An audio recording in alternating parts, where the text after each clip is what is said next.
A bigger bomb than tariffs is coming. $500 billion in Chinese export goods to the U.S. risk being discarded, as 600 million poor people cannot afford to buy. Trump reshapes the global chessboard. U.S.-UK sign breakthrough deal.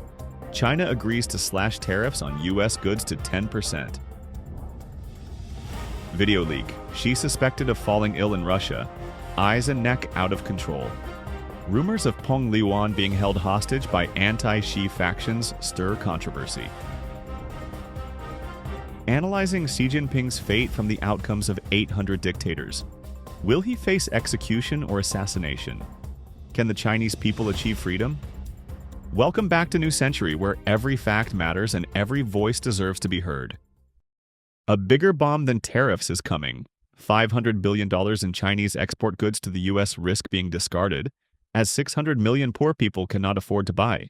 As the U.S.-China trade war continues, with recent negotiations in Switzerland showing little progress, the resulting impacts are pushing many Chinese businesses into a precarious dilemma. Unable to export their goods, Chinese exporters are increasingly turning to the domestic market to relieve inventory pressure. However, despite offering relatively low prices, there are few buyers. Rising labor costs and mounting debt burdens are driving companies to the brink of bankruptcy, with an even larger crisis approaching. A blogger warned, foreign trade companies considering a shift from exports to domestic sales need to wake up. It's simply not practical. The price war in China's domestic market has already driven profits to rock bottom. There's no room left for foreign products to turn a profit. At a trade fair during the May Day holiday, companies attempted to attract customers by advertising high-quality products at factory prices. They boasted about contract manufacturing clothing for well-known brands like Ferrari and Bossidon, offering Ferrari-branded items for just 30 yuan, approximately $4 each. A factory representative with 18 years of experience noted, "We make products for brands like Disney, H&M, and Gap, and all these cost 19.9 yuan, approximately $3.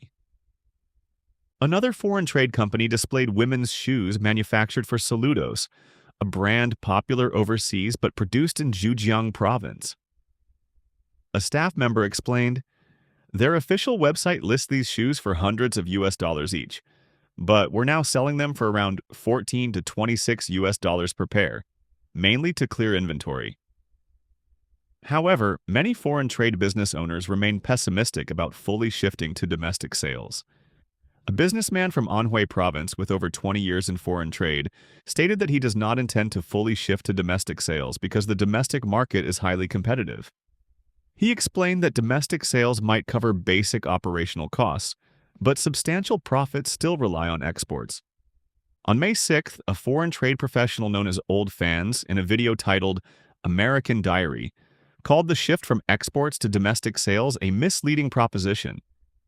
He suspects the push for domestic sales may be a government tactic to exploit factories. He asked his cousin, who runs a Taobao store, about the shift, and his cousin refused to participate because it meant slashing prices to the bone, losing money, and he couldn't afford to join. Old Fans pointed out that foreign trade products may not suit domestic tastes, and the prices are uncompetitive. You can't sell products made with a 7 times exchange rate in the domestic market without a price advantage. How do you expect to sell them, he asked. Additionally, domestic buying power is limited, and if people cannot afford domestic brands, how can they purchase foreign-made goods when demand is already constrained? Another perspective came from Mr. Yuan, who works in international trade and shared a video on Douyin, the Chinese version of TikTok, stating, "Shifting exports to the domestic market simply doesn't work. If we don't continue international trade, we're done for." First, export products have higher profit margins, but competing domestically on platforms like Pinduoduo means being crushed by low-quality, cut-price products. Second, many export products, such as swimming pools and surfboards, lack domestic demand. In response to the tariff war, JD invested 200 billion won in special zones, and Pinduoduo introduced hundreds of billions in subsidies to help export companies sell domestically. However, the domestic market is already weak and cannot absorb such a large volume of goods. Products like robot vacuums and electric toothbrushes, once sold in the US and Europe, have had their prices cut in half. While consumers enjoy cheap products, profits have dropped to near zero or even negative. Factories face rising costs for electricity, labor, and logistics, making domestic sales feel like losing money for attention. The more they sell, the more they lose. This approach is like trying to put out a fire while walking on a tightrope. Clearing stock feels good in the short term, but deepens deflation. Many exporters saw sales plummet in April, and efforts to sell domestically remain challenging. Shifting to domestic sales involves complex issues like brand marketing, distribution channels, compliance standards, and repackaging, making it far from a simple solution. The exact number and scale of businesses impacted by the tariff war remain unclear, but considering China's $524.7 billion in exports to the U.S. in 2024, the affected enterprises represent a significant proportion of trade. 1 month after the tariff war began, its effects are evident in economic data. China's official PMI data, released on May 6th, showed the Manufacturing Purchasing Managers Index at 49% in April, down 1.5 points from March, the lowest in over a year. Within PMI components, new export orders saw the biggest decline, dropping 4.3 points to 44.7%, marking the largest recent drop. It should be noted that this data has likely been polished by the CCP, and the actual decline may be far more severe. Meanwhile, the China-US Container Shipping Rate Index has continuously declined, clearly showing the tariff impact has arrived. Professor Xu Chonggang, an economist and senior fellow at Stanford University's China Economic and Institutional Research Center, recently stated that although China seeks to boost domestic demand, these efforts have fallen short. He attributed weak domestic consumption to the existence of hundreds of millions of impoverished people, fundamentally rooted in the country's authoritarian communist system. Former Premier Li Keqiang once reported that approximately 600 million Chinese citizens earn less than 2,000 yuan, approximately 277 USD per month. The World Bank's 2023 report indicated that a large portion of China's population still lives below the international poverty line of about 400 yuan, approximately 55 USD per month. Additionally, data from the World Inequality Database in 2024 showed that China's richest 10% hold 68% of the country's wealth. Xu argued that without reforms in land and banking ownership structures and fundamental changes to China's authoritarian system, domestic demand would remain weak and economic problems would only worsen. Trump reshapes the global chessboard. US-UK sign. Breakthrough deal. China agrees to slash tariffs on U.S. goods to 10%. The United States and China concluded trade negotiations in Geneva, Switzerland, and issued a joint statement on May 12th. The White House announced that the 24% import tariff on China, part of the reciprocal tariff decree signed by President Trump on April 2nd, will be suspended for 90 days. The baseline 10% tariff remains unchanged. Additionally, the 20% tariff previously imposed on China due to its involvement in fentanyl trafficking into the U.S. will remain in place. As a result, the total import tariff on Chinese goods will temporarily decrease from 145% to 30%. Meanwhile, China will eliminate some of its retaliatory tariffs in response to U.S. reciprocal tariffs, reducing the tariff on U.S. goods from 125% to 10%. However, U.S. measures to end low-value package tariff exemptions, known as the de minimis rule, appear to remain in place. The news of the significant tariff reductions following the U.S.-China negotiations immediately triggered market fluctuations. Dow Jones futures surged by 945 points, or 2.3%, S&P 500 futures rose by 2.8%, and NASDAQ futures climbed by 3.6%. The U.S. dollar appreciated by 0.3%, reaching a one-month high against the yen and the euro. International crude oil prices rose while global gold prices dropped by $100 per ounce, reaching $3,222. On May 8th, President Trump announced that the United Kingdom had taken the lead, securing a breakthrough trade agreement with the U.S., buoyed by the US-UK trade announcement and news of upcoming US-China talks over the weekend. Major US stock indices rose on the same day. The S&P 500 index climbed 0.86%. The Dow Jones Industrial Average increased by 0.95%, and the Nasdaq rose by 1.22%. The BBC, citing the UK government, provided further details on the US-UK agreement. US tariffs on British cars will be significantly reduced from 27.5% immediately, while tariffs on steel and aluminum will drop to zero. The car export tariff will decrease from 27.5% to 10%, applicable to a quota of 100,000 British cars, nearly equivalent to the total number of cars the UK exported to the US in 2024. The UK government stated that the US-UK trade agreement will save thousands of jobs in the British automotive and steel industries. Additionally, both countries agreed to new reciprocal market access for beef, with UK farmers gaining a tariff-free quota of 13,000 tons. UK Prime Minister Starmer emphasized that his government has been at the forefront of negotiations with the US, calling the deal a major victory for the British public. U.S. Treasury Secretary Scott Bessent revealed that 17 other countries are currently negotiating with the U.S., with several agreements in their final stages.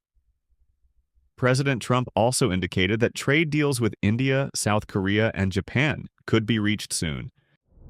Video leak. Xi suspected of falling ill in Russia, eyes and neck. Out of control? Rumors of Peng Liyuan being held hostage by anti-Xi factions stir controversy.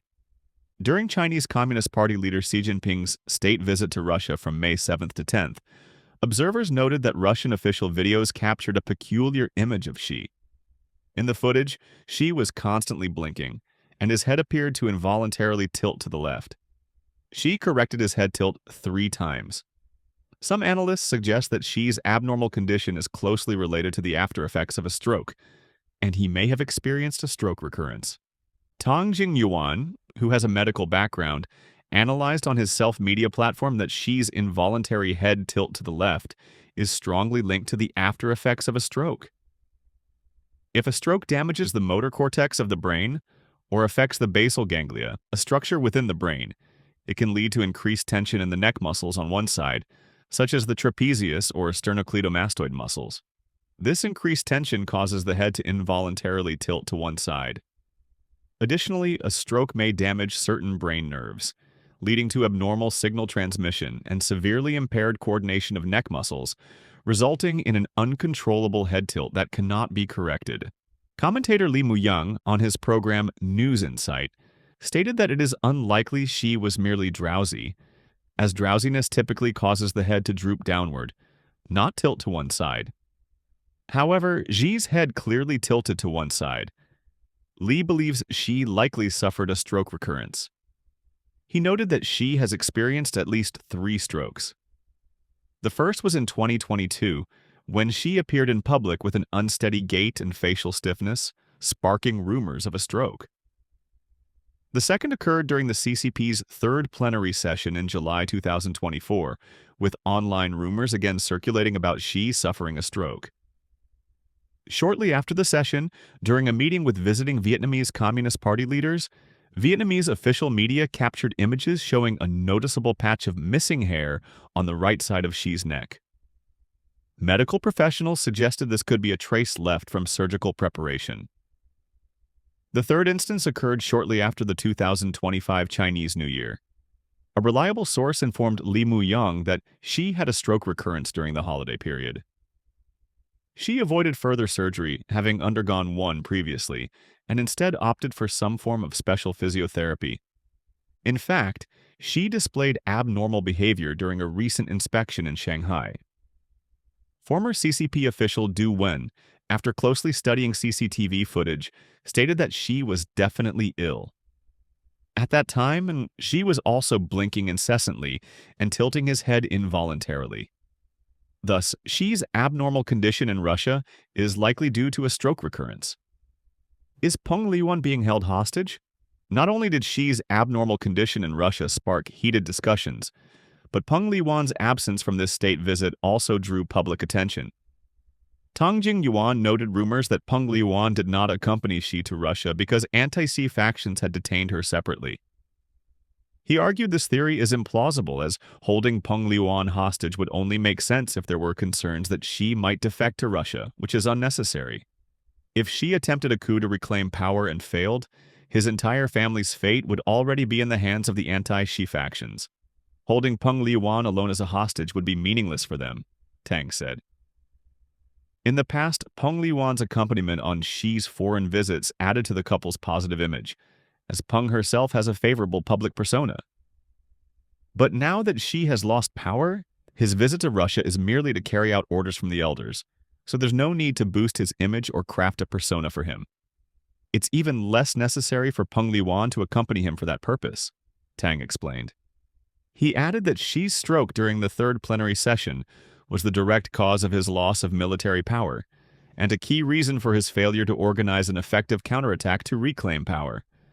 As we reported in previous broadcasts on May 5th, independent commentator Kai Shenkun revealed on his self-media program that, due to Xi's mistakes in governing the country and his increasingly severe illness, CCP elders have reached their limit and are collectively pressuring Xi to resign at the upcoming fourth plenum, with Ding Huixiang, the top-ranking vice premier, poised to become general secretary.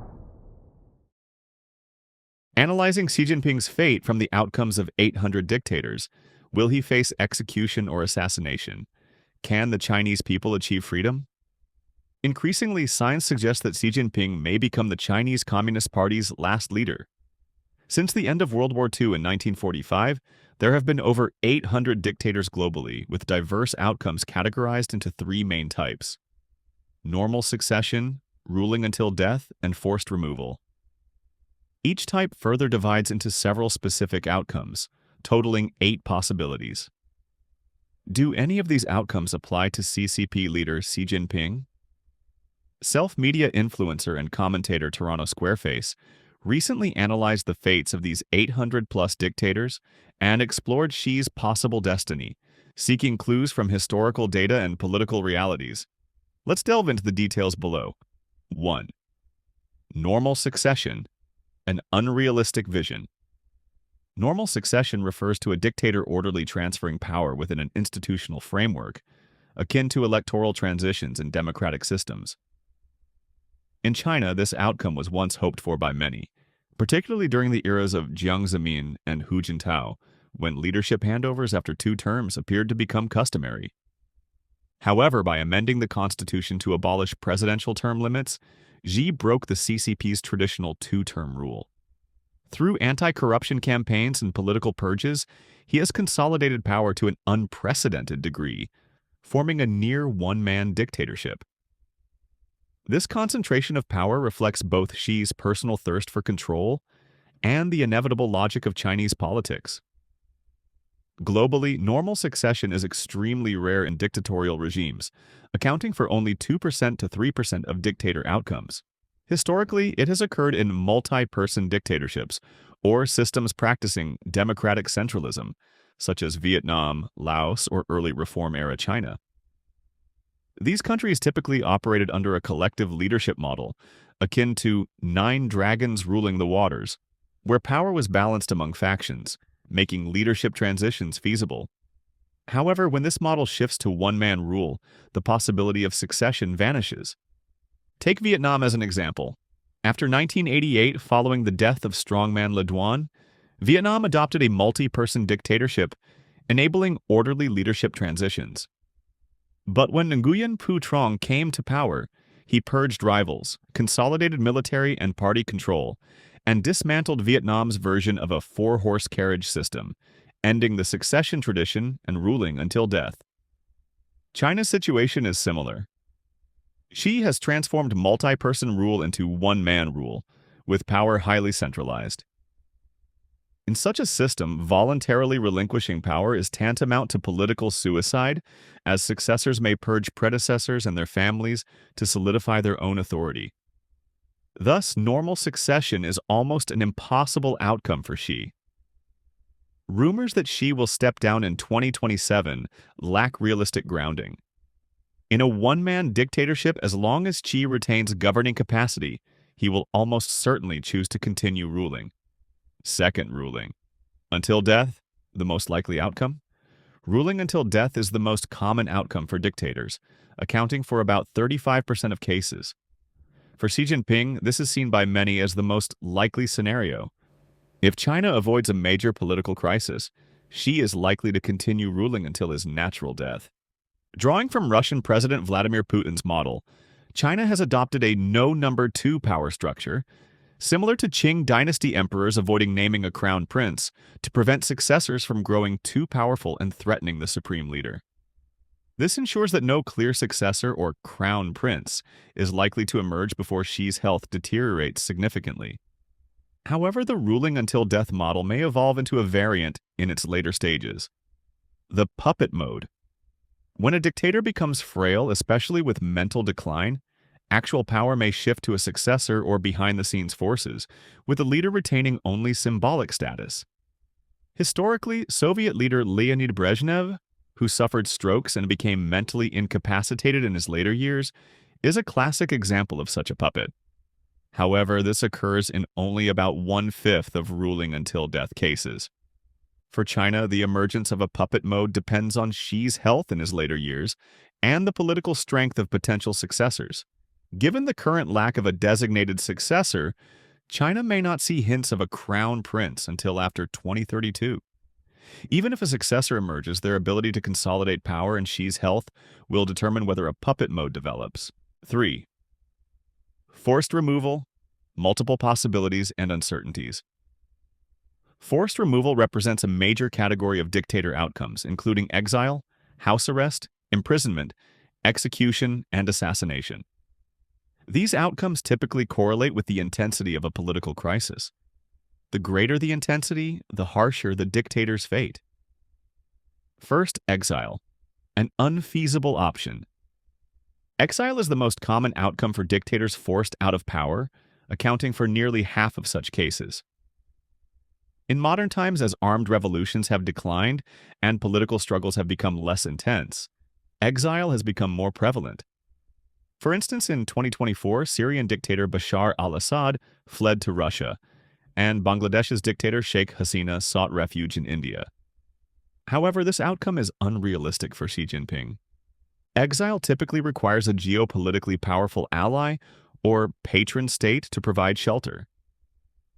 Assad relied on Russia and Hasina depended on India, making their exile destinations clear. However, China, as the world's second-largest economy, lacks a clear patron state. While Russia, Iran, or North Korea cooperate with China, they are unlikely to shelter Xi. Russia, for example, might hesitate to harbor Xi due to the risk of antagonizing a new Chinese regime, and the idea of the US or EU accepting Xi is almost inconceivable. Thus, Xi has no viable exile destination. Second, house arrest, a mild outcome of intra-party struggles.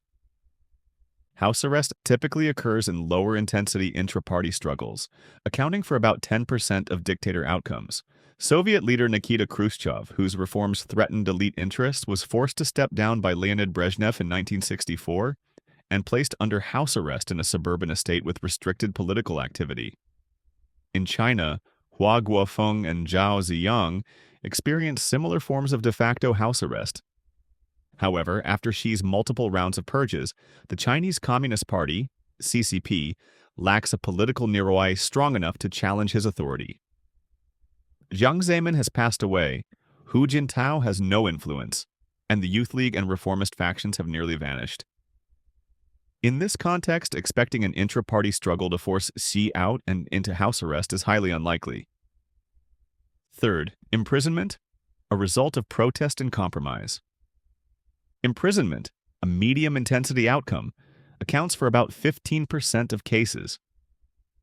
When dictators face public protests or intra-party factional pressure and choose to step down through compromise, they often face symbolic trials and short-term imprisonment. For example, South Korean dictators Chun Doo-hwan and Roh Tae-woo were sentenced to heavy penalties in 1996, but pardoned the following year, serving just over 2 years. Argentine dictator Jorge Videla, responsible for tens of thousands of dissident persecutions, was also pardoned after a short sentence.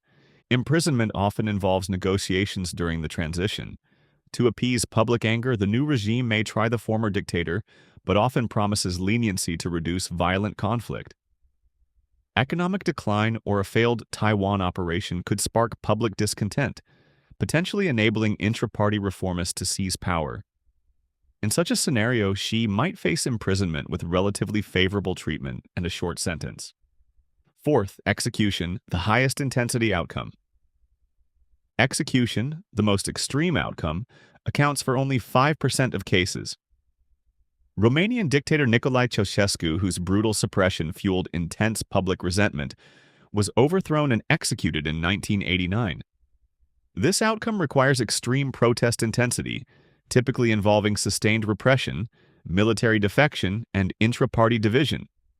For Xi, the likelihood of execution is low. China's protest tradition is relatively mild, unlikely to reach the level of a full-scale revolution.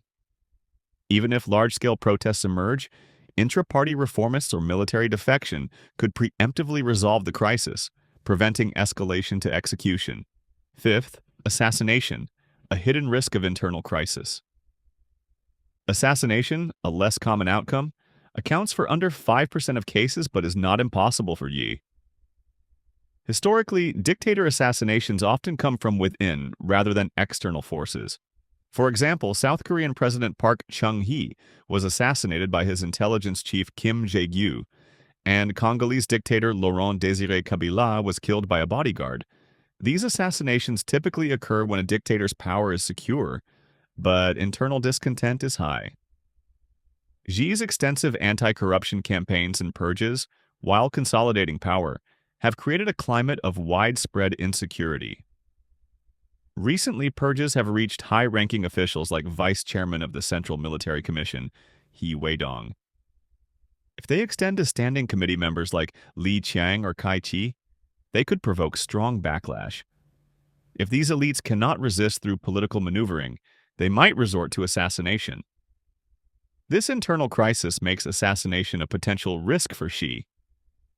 Now, let's conduct a comprehensive analysis. Normal succession, exile, and house arrest are almost impossible for Xi. His likely outcomes are ruling until death, imprisonment, execution, or assassination. Ruling until death, with its 35% probability and alignment with current political stability, is the most likely. However, imprisonment and assassination are not negligible risks. The White Paper Revolution demonstrated the courage of Chinese citizens to protest. If the economy continues to decline or a Taiwan operation fails, public protests could intensify, enabling intra-party reformists to seize power and forcing Xi to step down and face imprisonment. Meanwhile, uncontrolled anti-corruption purges could provoke elite backlash, increasing the risk of assassination. While execution is less likely, it cannot be entirely ruled out if protests reach extreme intensity and Xi opts for brutal suppression. Xi's fate is not directly tied to China's democratization. History shows that when one dictator falls, a new one often takes their place. Regardless of Xi's ultimate outcome, China's political future remains fraught with uncertainty. From all of us at New Century, thank you for tuning in.